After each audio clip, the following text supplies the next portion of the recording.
আমি আমার challenge complete করতে পারিনি। দাঁড়াও, বলছি কেন। 3, 2, 1. বলেছিলাম 8 ঘন্টা পড়বো, কিন্তু টেনে টেনে 4 ঘন্টাও করতে পারিনি। Hello everyone, welcome back to my channel. To all those who are new here, let me take a moment to introduce myself. Hi, my name is Rita and I currently prepare for RRB NTPC and my PG exams. তোমরা যারা যারা বাড়িতে থেকে কোনো competitive এক্সামের preparation নিচ্ছ, তাদের কাছে তো এটা নর্মাল যে পড়ার মাঝে কতবার উঠতে হবে তার কোনো ঠিক নেই।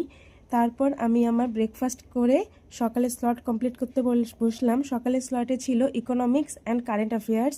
তারপর ডিরেক্ট স্নান করে লাঞ্চ করে দুপুরে বসলাম আমি রিজনিং নিয়ে। আজকে আমার রিজনিং করছিলাম আমার নতুন বইয়ের ফার্স্ট চ্যাপ্টার নাম্বার সিরিজ দিয়ে। তারপর সন্ধ্যাবেলা চলে গিয়েছিলাম টিউশন পড়াতে। ওখানে গিয়ে মাথাটা ভীষণ গরম হয়ে গিয়েছিল।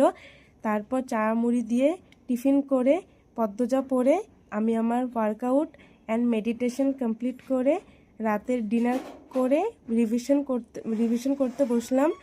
রিভিশন করে আজকে আমি আমার 11th ডে চ্যালেঞ্জ কমপ্লিট করলাম।